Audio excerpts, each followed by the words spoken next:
Hai, apa kabar anda semua? Ya, anda tentu tahulah apa yang tergambar ya. Ya, udang ni banyak yang menggemari ya. Udang rasanya dagingnya manis sekali kalau udang tu masih segar ya.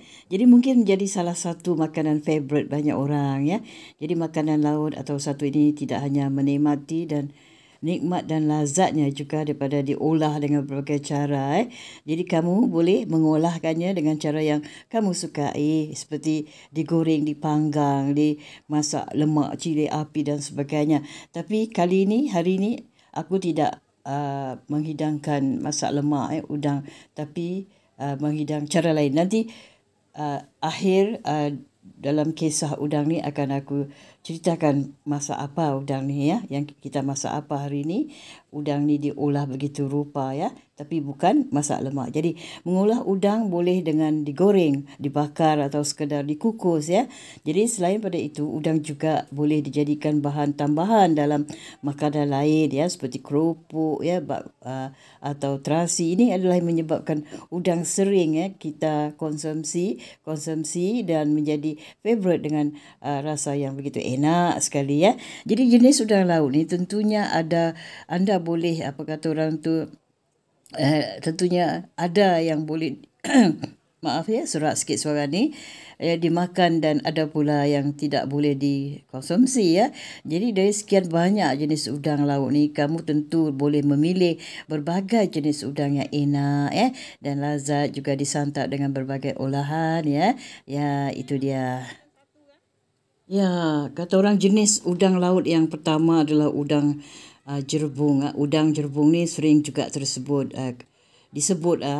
kita sebut udang putih, ada udang tiger prawn kulitnya tipis dan licin dengan warna putih agak kekuningan, panjang tubuh udang yang boleh mencapai 20,32 cm ya.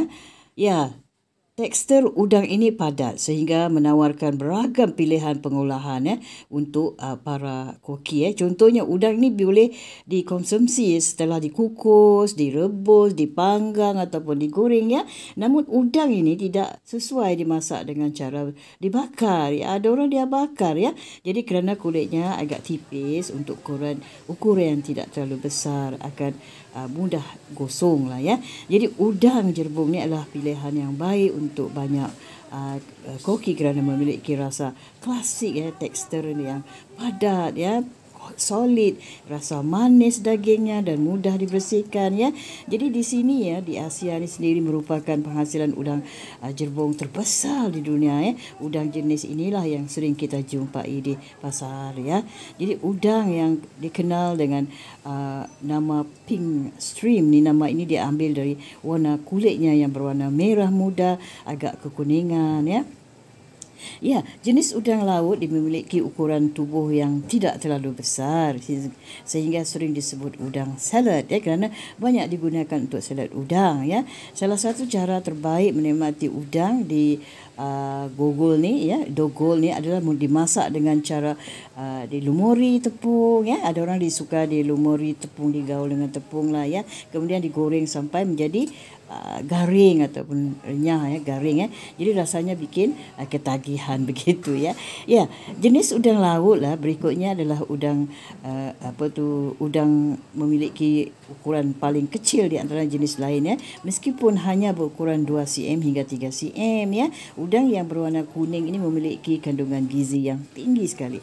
Yang anda lihat ni ada udang ada lumayan lah harganya ya.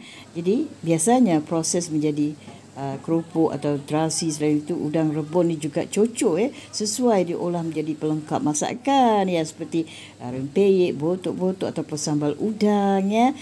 Tapi hari ini kita tak masak sambal udang, nanti aku cerita. Kita masak special ya. Udang persi ni adalah jenis udang laut yang merupakan varian lain udang jerbung. Udang persi biasanya berwarna putih atau lebih gelap dengan bintik hitam ya. Udang juga memiliki ukuran yang kecil dan mudah sekali dihadapkan ya. Mudah sekali didapatkan maksudku.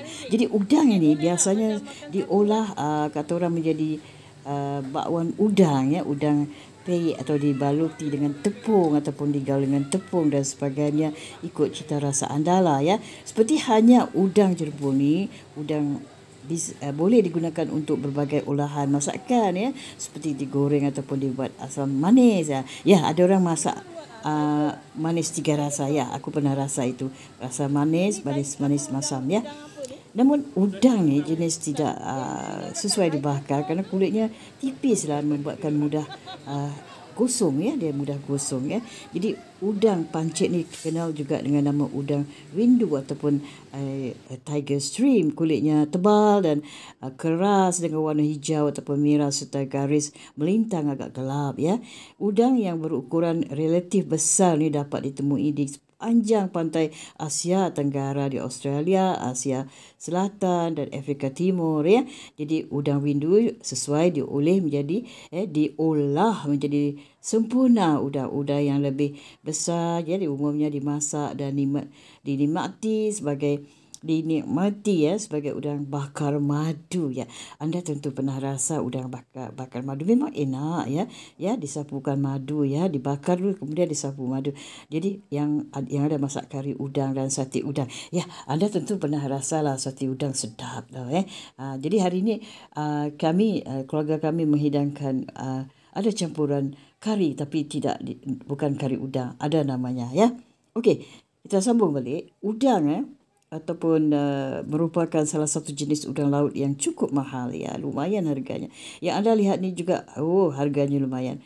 Namun selalu laris di pasaran walaupun harganya tinggi kebubung kata orang harganya, tapi orang tetap membelinya.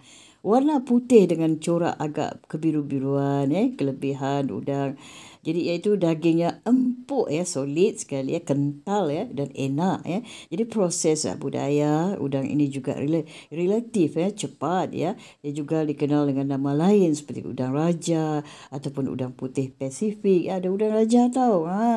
Jadi udang ini sangat sering dibudayakan di negara Asia dan biasanya sudah dibudayakan di tambak maupun di kolam ditambak ataupun di kolam.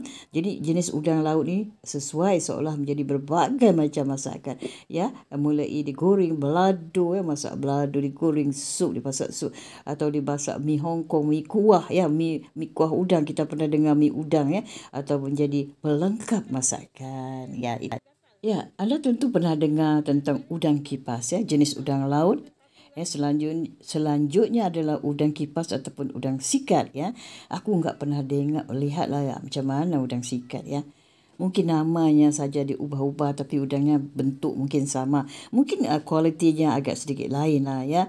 Sekilas bentuk udang kipas ni mirip dengan lobster. Oh gitu ya. Dia sekilas dengan seperti lobster lah ya. Namun hewan ini hewan laut ni memiliki ukuran yang lebih kecil dibandingkan dengan lobster. Lobster juga dia sekeluarga lah dengan udang besar udang tiger prawn Jadi kulit udang sikat ni lebih lunak namun tetap keras dan agak kasar. Dia kasar tapi dia lunak ya. Jadi yang ada mereka panggang Udang sikat ataupun udang kipas ni biasanya seolah-olah dengan cara dimasak dengan bumbu pedas dengan rempah ratus pedas seperti sos jadi padang dan belado Udang ini juga boleh dimasakkan menjadi udang asam manis sebagaimana yang ku katakan tadi ataupun udang masak santan ada orang dia masak santan enak itu, dia masak lemak cili padi lah bersantan. Jadi udang kipas ni memang sesuai dijadikan masakan berkualitas Okey, bercakap pula pasal udang ni, lobster merupakan jenis udang laut dia adik-beradik dengan udang dia jenis udang laut yang dia ada standard lah sering juga disebut dengan udang barong ataupun udang karang. Ukuran terbesar boleh mencapai hingga 2 kilogram dengan ciri khas kulitnya yang tebal dan keras. Itu dia. Mendengar kata lobster tentunya akan terbayang kelazatannya aku dapat bayangkan bila dipanggang merah-merah warnanya. Jadi udang ini sering sekali muncul di menu-menu restoran restoran mahal ataupun di hotel yang berbintang. Biasanya di hotel-hotel yang berbintang 5 lah, di restoran yang tertentu menghidangkan lobster yang sejenis dengan udang udang galah udang galah. Jadi untuk mengolahnya boleh cukup dengan direbus kemudian kalau kita rebus lembut sikit lah kemudian ditambah dengan air lemon ataupun daun Ya, aku ulang lagi sekali ya, ditambah dengan air lemon, yang ada taruh daun ketumbar, yang ada taruh serai ya, yang ada juga taruh daun pandan ya, ikut selera masing-masing lah. Kadang-kadang ada juga yang taruh daun sadri dan macam-macam macam-macam cara lah ya. Yang taruh daun kari pun ada ya. Terserah pada selera masing-masing dan adat masing-masing cara memasaknya ya. Ya, itu dia.